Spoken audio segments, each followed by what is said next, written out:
Last century we came to the endium, not just of the century, also the millennium. This poetic compendium wishes to know if this was an auspicious time. Did mystics and witches declare it prodigious, or did they party like 999? Could they foretell Saladin and the Holy Land Crusades, the stonking Norman conquerors, Black Death, that's bubonic plague, Marco Polo, Magna Carta, the mighty Mongol Khanate, Chimu the Lame, Ivan IV, King Henry's 1-8? For all these kings and conquerors, mischievous and Machiavellian, would be unleashed and reach their peaks within the next millennium, but it also promised a renaissance of classical culture and philosophy, an age of exploration, colonization, and cartography, an industrial revolution, and breakthroughs in medical science, 2 world wars, 4 men on the moon, and 1 Cold War alliance.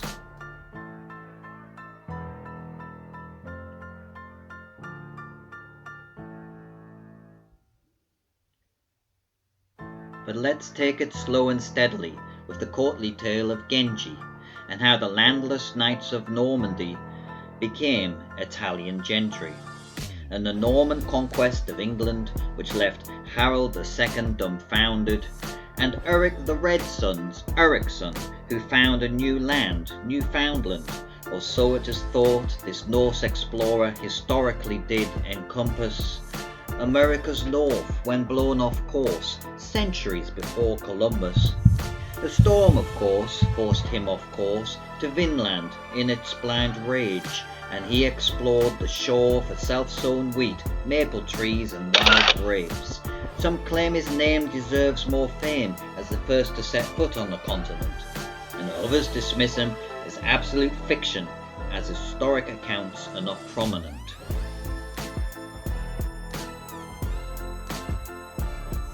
And what of the tale of Genji, which was quite evidently the world's first full-length novel, and would it intrigue you to know Shikibu was no forlorn poetess, but a courtly princess, which accounts for the complex and wonderful language and 400 characters who are nameless except for their role, like Minister or Your Excellency or other such honorifics. I wish you the best of luck of making any sense of it.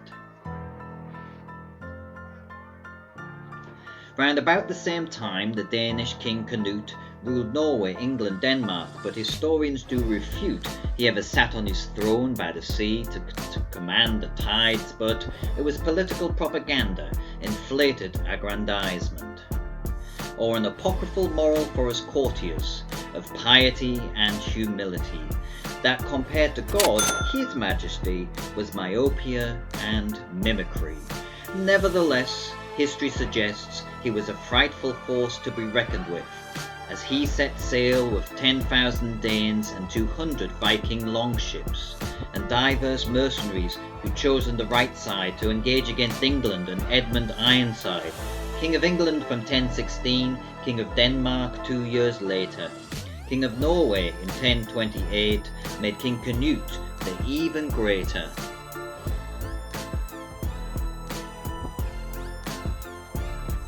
To rival his greatness, Myanmar observed a rise in Buddhism in 11th century Burma. Suppressing the Mon with invasions and fighting meant Anawrahta gained a system of writing, an artistic and literary tradition, and further became the first king of Myanmar, Burma.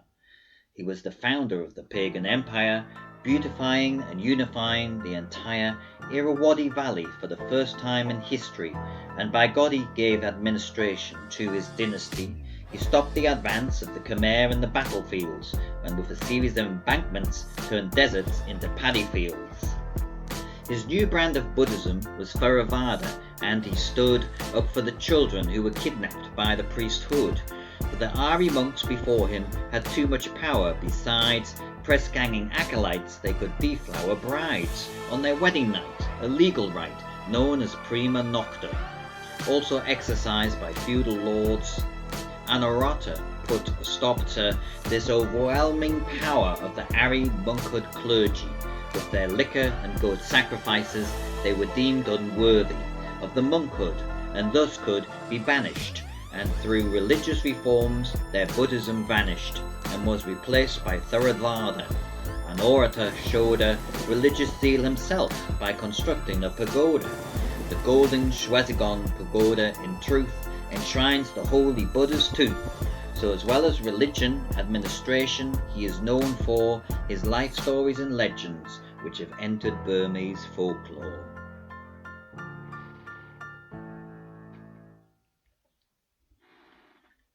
Leaving Burma now and Buddhism in the pagan empire context, let's return to Europe and the Norman conquests. Robert Guiscard wreaked disorder in every quarter of southern Italy. It took an abnormally long time for the Normans to conquer Sicily, and in 1066 William of Normandy threatened to conquer England at Hastings and defeat Harold II. With the death of the childless king, Edward the Confessor, Harold, newly crowned, faced not one but 3 aggressors. Harald Hardrada of Norway and his own brother Tostig, who were defeated in 5 days at the Battle of Stamford Bridge. And while recovering from this battle, William landed in England, establishing the beachhead for his conquest of the kingdom. Gathering forces as he went, with no time to toast his victory, Harold marched south swiftly, with archers and infantry, and as it is shown in many tapestries and paintings, Harold met his nemesis at the Battle of Hastings.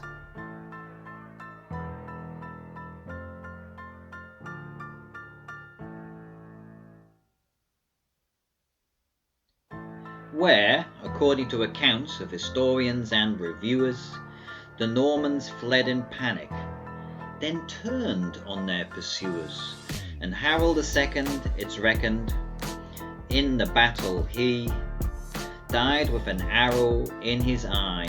The Bayeux tapestry is not clear in its depiction, as there is an inscription, and its juxtaposition is itself a contradiction, as it hovers over 2 men, an unreliable record.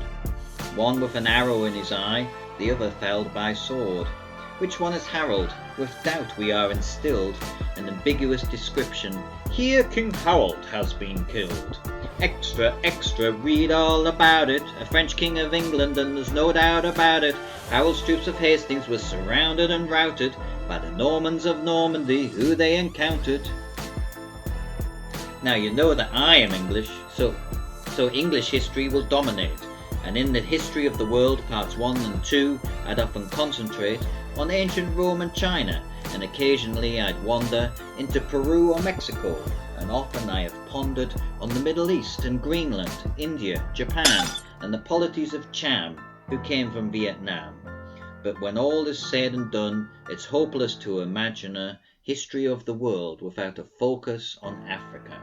I know I've mentioned across the Atlantic the king of Ethiopia, or Aksum to be pedantic, who converted and asserted to become a Christian visionary, taught and supported by his teacher, a Syrian missionary.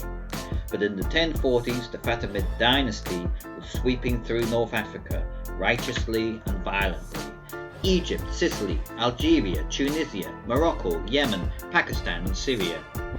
Their name it came from Fatima, the daughter of Muhammad, whose husband Ali, Shiites claimed, was the heir that mattered. As you may or may not know, opinion was fractured. For the Sunnis, the successful successor was Abu Bakr.